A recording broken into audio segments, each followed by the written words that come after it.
खुलुमबाय दिनै फुंबिलिनि खौरांफोरा जाबाय गिबि खौराङाव दङ बे समाव नोंथांमोननि गेजेराव फोसावनो लादों बर'नि बिर जोहोलाव रन्जन दैमारिनि बागै जों मिथिगौदि एनडिबिनि गायसनगिरि एनडिबिनि आफादगिरि रन्जन दैमारिया दासिमबो सिबिआइ केसजों एक्टिभ जानानै थानायनि जाहोनाव जोबथेसालियावनो दं।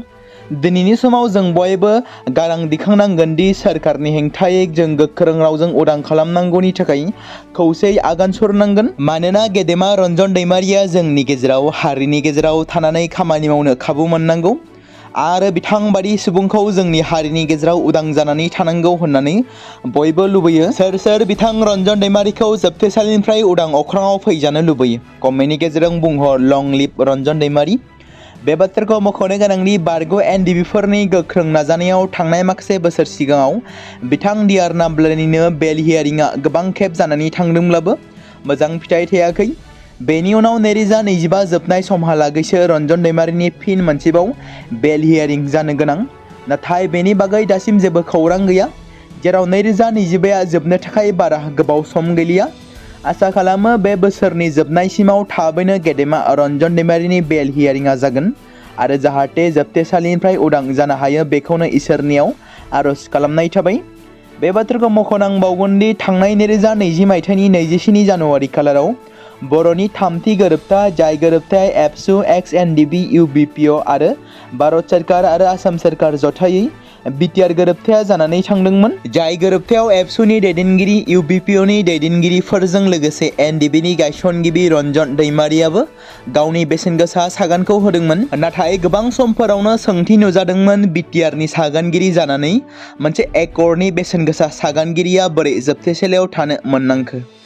दिनैनि समाव मोनसेबो एकर्ड गैया जायफोरा सागान खालामदों बिथांमोना बेबादि जोबथेसालियाव थानांनाय। बेराफारसेथिं बिटिआर दफानि गेजेरजों एक्स एनडिबिफोरनि जेंना जोबथेसालियाव थानांनाय गासैबो बारग' एनडिबिफोरनि सोद्रोमाफोरा जोबथेसालिनिफ्राय उदां जानायनि दफा दंमोन, बिटिआर एकर्डआवनो दंमोन। नाथाय माखासे बारग' एनडिबिफोराल' प्रमद बर'नि सोरखार खुंथाय समाव उदां जानो हादोंमोन। बेनि अनगायै गोबां बारग' एनडिबिफोरा दासिमबो जोबथेसालियावनो दं। 2025 मायथाइनि बिटिसि बिसायख'थि जोबनायनि उनाव बिटिसिआव हाग्रामा महिलारिया सोरखारखौ दायो। दा बे समाव गेदेमा रन्जन दैमारिखौ बिटिसिआव सोरखाराव फैनाय मानगोनां हाग्रामा महिलारिनि सोरखार खुंथाय समाव जोबथेसालिनिफ्राय उदां खालामनो हागोन ना? बे मोनसे गेदेर सोंलु जानानै फैदों। दिनैनि समाव सोरखारनि फारसे सोर खुगा बेखेवगोन?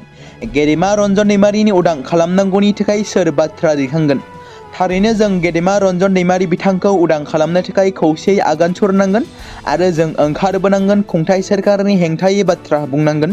बिटिसिआव 5 बोसोर सोरखाराव गैयै समाव हाग्रामा महिलारिया जों सोरखाराव फैयोब्ला रन्जन दैमारिखौ उदां खालामगोन होनना बाथ्रा बुंदोंमोन।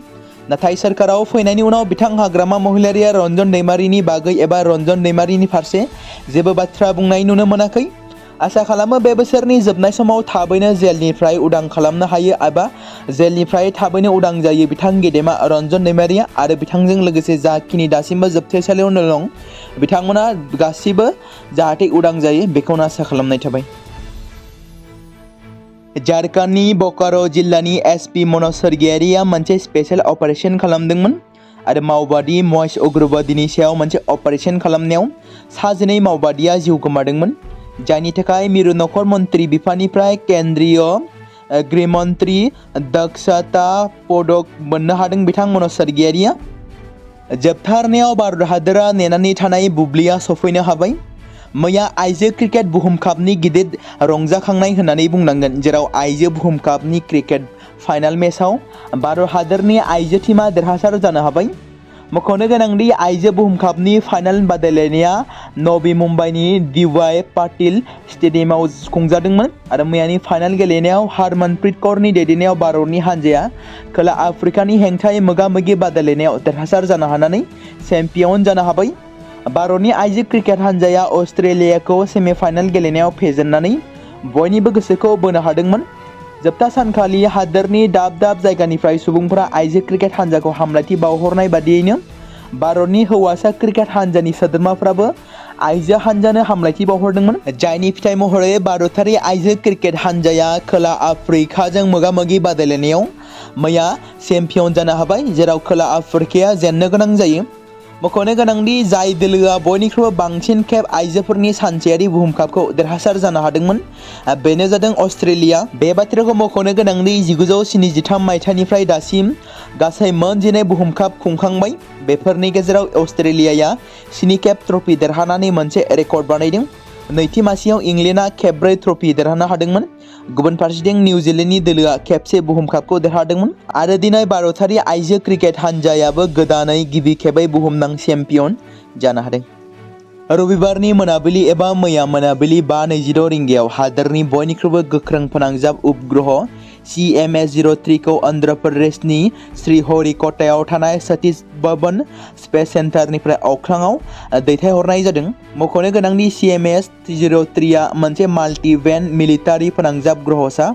बे ग्रहसाखौ Btr 7R मुङैबो मिथि मोननाय जायो। बे ग्रहसाखौ LVM-3 रकेटखौ बाहायनानै हगारनाय जादोंमोन। इसर'नि बायदिब्ला बे सेटेलाइटआ भारतनि ओनसोलजों लोगोसे लैथोआरि ओनसोलफोरावबो सिबिथाय होगोन। बे जाफुंसारनायनि समाव गाहाय मन्त्रि नरेन्द्र मोदीआ स्पेस एजेन्सि आरो बेनि बिगियानगिरिफोरनि हान्जाखौ साबायखर बावहरदों।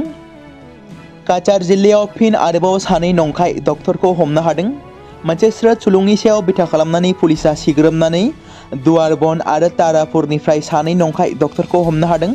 हमजानाय नंखाय डक्टरफोरखौ सुपुल रय आरो इन्द्रजित रय होनना सिनायथि मोननाय जादों।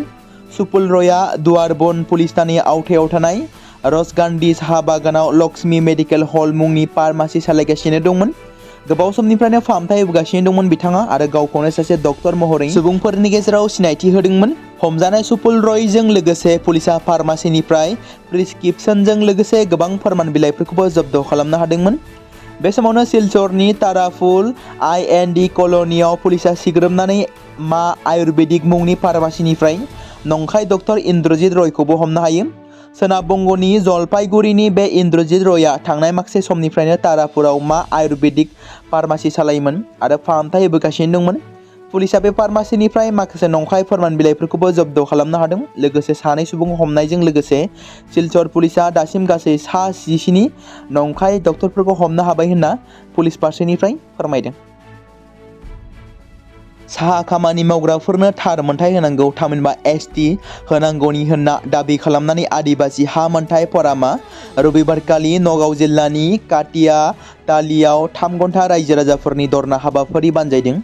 नगाव जिल्लानि काटियातलिया ओनसोलनि ट्राइबेल सुबुंफोरनि गुबुन गुबुन हानजा आरो गासै दोलोनि थान्दैफोरनि नुजाथिनायजों बे हाबाफारिखौ बानजायदोंमोन।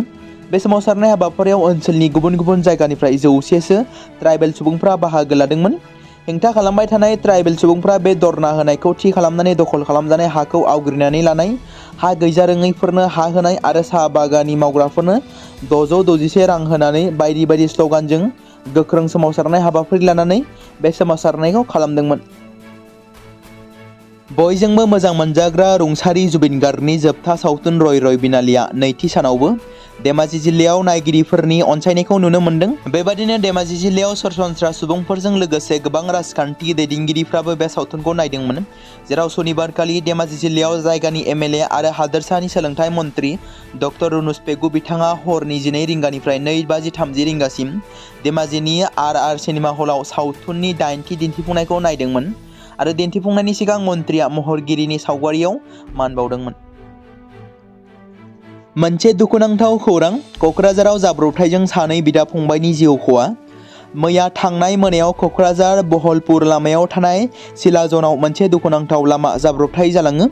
गंसे मटर साइकेला गंसे डाम्पार ट्राकजों मोखांजों मोखां सौग्रावनानै जाब्रबथाय जायो, जायनि जाहोनाव 2 बिदा-फंबायआ लोगो लोगो जिउ गोमायो। जिउ गोमानाय सुबुंफोरखौ 24 बोसोर बैसोनि बाबैस राभा आरो 30 बोसोर बैसोनि परेश राभा होनना सिनायथि मोननाय जादों। पुलिसनि सुलुंनिफ्राय मिथिनो मोननाय बायदिब्ला 2बो गवालपारा जिल्लानि मालाजरानि थागिबि। गजापारा गवालपारानि बाबेस राभा आरो मालजरा गामिनि परेश राभा होनना सिनायथि मोनदों। खौरां मोनबावनाय बायदिब्ला 2बो क'क्राझाराव रबार बागानाव खामानि मावनो फैदोंमोन आरो फैफिननाय समावनो बे गिख्रंथाव लामा जाब्रबथाया जादोंमोन होनना मिथि मोनदों। UPPL दोलोनि बाइक रेलिया नैथि सानाव मैया चिरां जिल्लायाव सफैनो हादों। बेबायदिनो मैया बेंटलाव थानाय रमान केथलिक मिशनाव इसोरखौ सिबिनायाव बाहागो लानायजों लोगोसे रेलि हाबाफारिया मोजाङै जाफुंहोनो थाखाय बिशपनिफ्राय आशीर्बाद लायो। बे हाबाफारिखौ लोब्बा लाखिनानै खौरांगिरिफोरनि सोंथियाव बाइक रेलि खालामनायनि सोमोन्दै माखासे गोनांथार बाथ्राफोर मिथिहोयो इउपिपिएलनि दोलोनि गाहाय नेहाथारि राजकुमार नार्जारिया। मुंदांखा देंखोगिरि जुबिन गार्गनि जोबथा सावथुन रय रय बिनालेआ आइजल मिज'रामाव दिन्थिजानानै मोनसे मख'जाथाव जारिमिन लाबोदों, जाय रायजोआव दिन्थिफुंजानाय गिबिसिन असमिया सावथुन जानो हादों।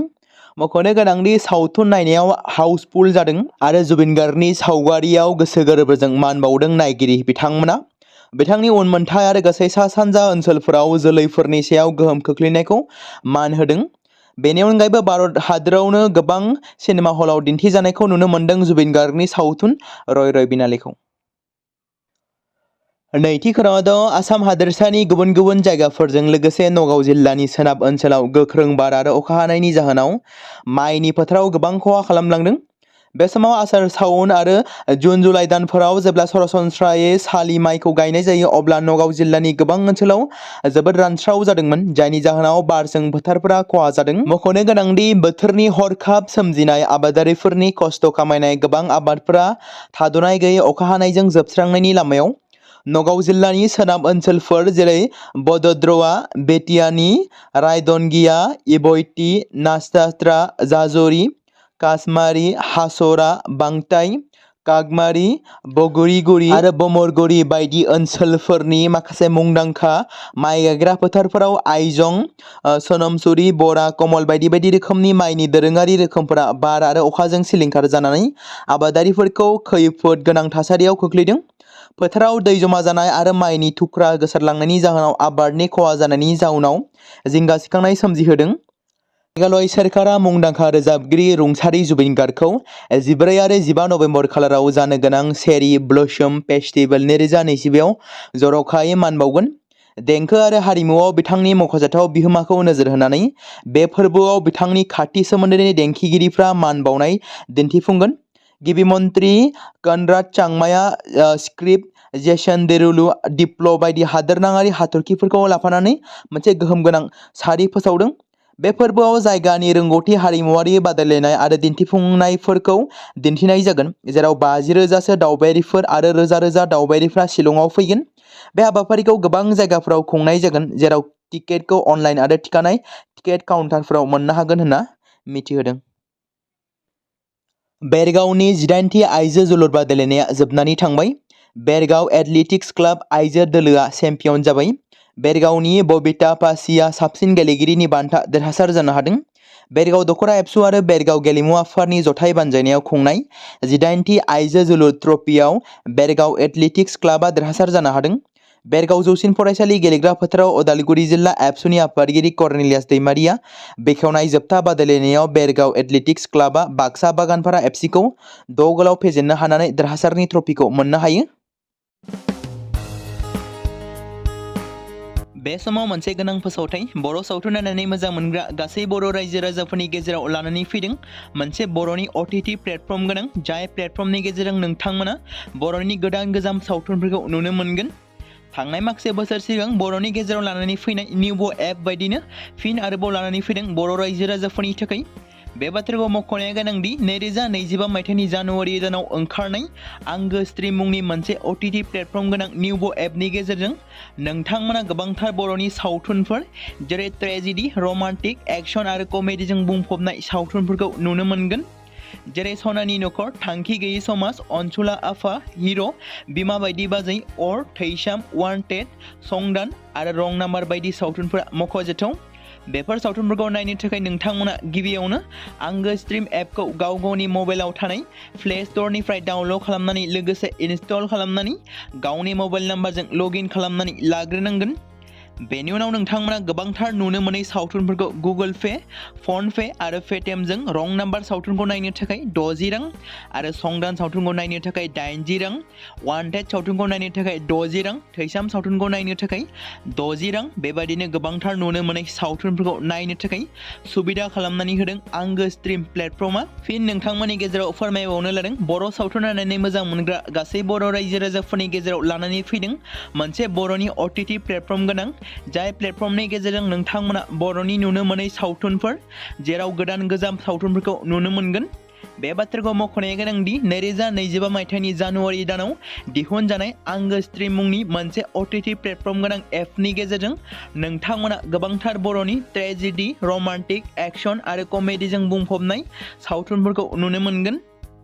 जेरै रं नाम्बार, संदान, वान्टेड, थैसाम, अर, बिमा बायदि बाजै, हिर', अनसुला आफा, थांखि गैयि समाज, सनानि नखर बायदि बायदि सावथुनफ्रा मख'जाथाव। बेफोर सावथुनफोरखौ नायनो थाखाय नोंथांमोना गिबियावनो आंगो स्ट्रिम एपखौ गावनि मबाइलाव थाखानाय प्ले स्ट'रनिफ्राय इनस्टल खालामनानै गावनि मबाइल नाम्बारजों लगइन खालामखांनायनि उनाव नोंथांमोना गोबांथार नुनो मोनै सावथुनफोरखौ गुगोल पे, फन पे आरो पेटिएमजों रं नाम्बार सावथुनखौ नायनो थाखाय 60 रां, संदान सावथुनखौ नायनो थाखाय 80 रां, वान्टेड सावथुनखौ नायनो थाखाय 60 रां, थैसाम सावथुनखौ नायनो थाखाय 60 रां, बेफोरबायदिनो अर सावथुनखौ नायनो थाखाय 60 रां पे खालामनांगोन। बेबायदिनो गोबांथार नुनो मोनै बर' सावथुनफोरखौ नायनो थाखाय सुबिदा खालामनानै होदों आंगो स्ट्रिम प्लेटफर्मआ।